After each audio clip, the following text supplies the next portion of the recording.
Bienvenue dans l'émission En esprit et en vérité avec le pasteur Luc Ovono. Dieu est esprit et il faut que ceux qui l'adorent en esprit et en vérité.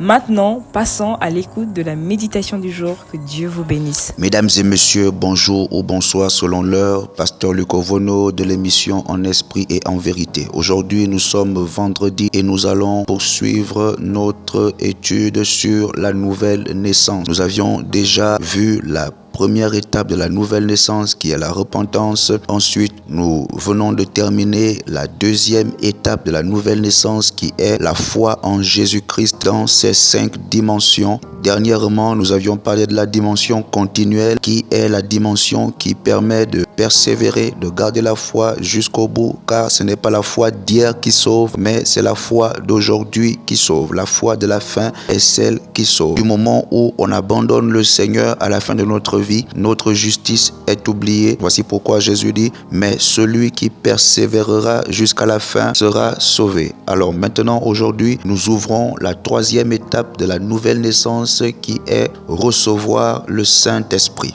Qui est le Saint-Esprit?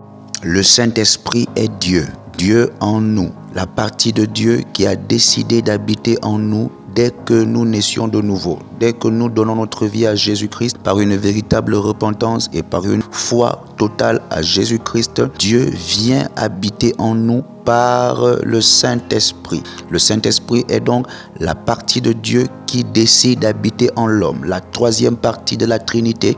Dieu est Père, Dieu est Fils et Dieu est Esprit. De la même manière que l'homme a été créé à son image, l'homme a 3 parties en une seule.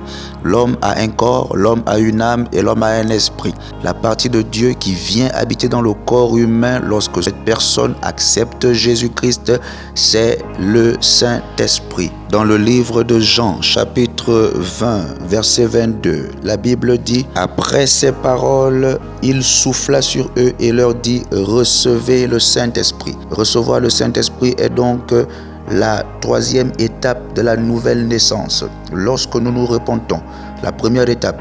Ensuite, lorsque nous croyons en Jésus de tout notre cœur, avec toutes les dimensions que nous avions citées précédemment, alors Dieu nous envoie le Saint-Esprit. Dieu souffle à l'intérieur de nous son Esprit Saint et nous portons donc la marque du royaume de Dieu. Nous appartenons désormais à Dieu lorsque le Saint-Esprit est en nous. Le Saint-Esprit porte en lui la marque ou encore le sceau d'appartenance qui nous permet d'entrer dans le royaume de Dieu. C'est grâce à la présence du Saint-Esprit en nous que nous avons accès au royaume de Dieu. Dans le livre de Jean, chapitre 3, verset 3, il dit, si un homme ne naît d'eau et d'esprit, il ne peut voir le royaume de Dieu.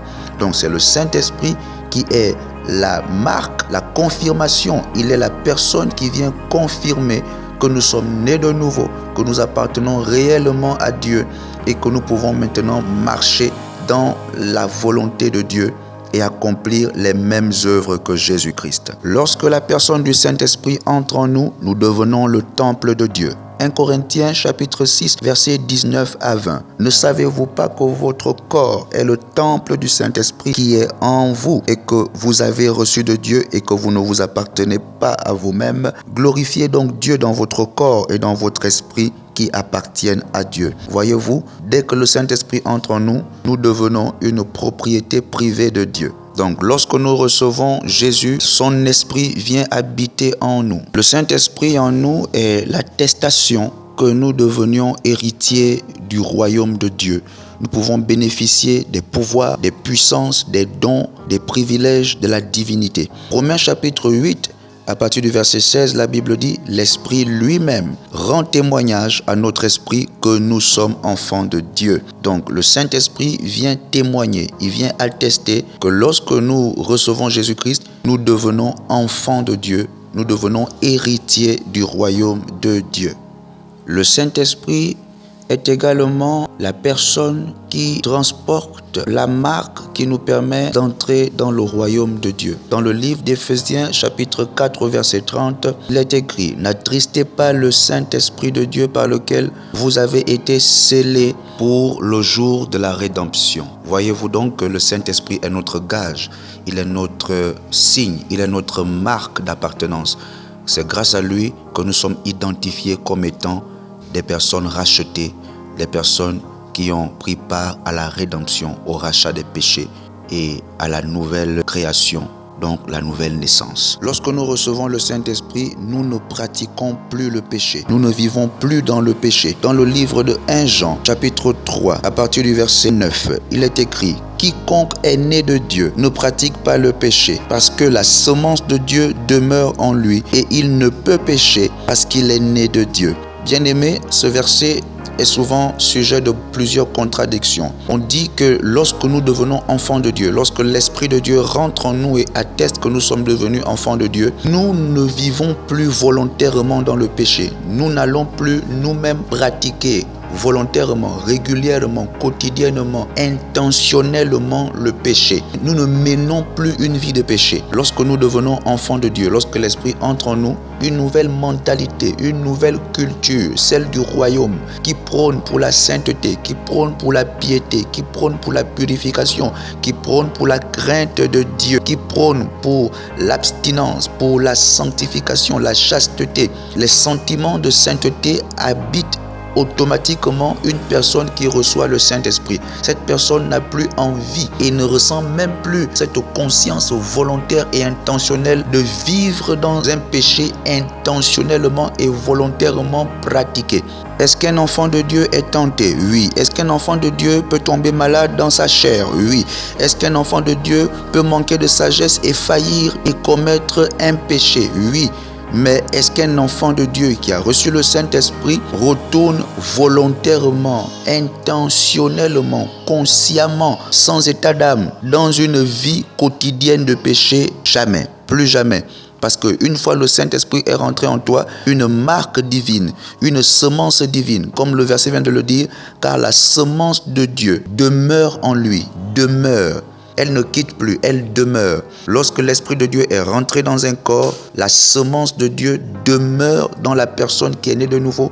Et donc cette semence de Dieu va germer des nouveaux sentiments, des sentiments de sainteté, des sentiments de Christ. Voici pourquoi recevoir le Saint-Esprit est très capital comme signe, comme marque, comme étape de la nouvelle naissance. Plusieurs personnes qui pensent être nés de nouveau et qui vivent constamment dans le péché se trompent. Vous n'avez pas encore reçu l'Esprit et donc vous n'êtes pas né de nouveau. Quiconque n'a pas reçu le Saint-Esprit de Dieu n'est pas né de nouveau. Voici pourquoi vous avez l'impression de vous battre avec le même péché, refaire la même chose tout le temps, pratiquer cela volontairement, sans culpabiliser, sans même chercher à arrêter cela. Le fait que vous défendiez même votre situation de péché est une grande preuve que vous n'êtes pas né de nouveau, que vous n'avez pas l'Esprit de Dieu. Vous avez besoin de recevoir l'Esprit de Dieu. Mais pour recevoir l'Esprit de Dieu, vous avez d'abord besoin d'accepter Jésus-Christ dans votre cœur comme Sauveur et Seigneur personnel et croire en lui de manière totale. Et c'est cette confiance totale qui vous octroie l'accès au Saint-Esprit. Sans la confiance totale dans les 5 dimensions de la foi, si vous n'avez pas abandonné votre cœur à Jésus et désirez que son esprit rentre en vous, vous n'êtes pas né de nouveau. Vous avez besoin de naître de nouveau. Vous devez naître de nouveau. C'est pour ça que Jésus dit, ne t'étonne pas. Jésus dit à Nicodème, ne t'étonne pas que je te dise, il faut que vous naissiez de nouveau. Je vais terminer par cet argument.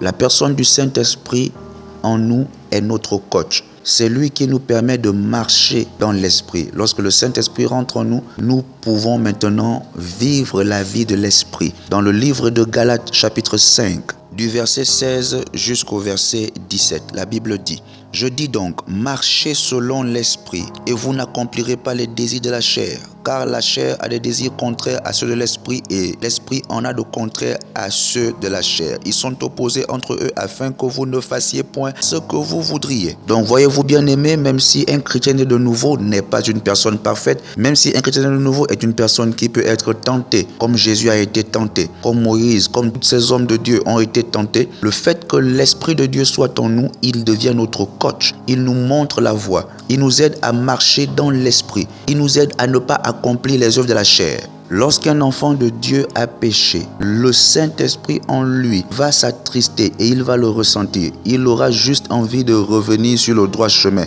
Il aura juste envie de se repentir auprès du Seigneur et revenir sur le droit chemin et ne plus retourner à ses anciennes habitudes. Voici la garantie, voici l'exception, voici la spécificité, voici le gage, voici la garantie avec un chrétien né de nouveau. C'est que lorsqu'il fait une erreur, l'esprit alerte, l'esprit envoie des signaux qu'il a été induit en erreur.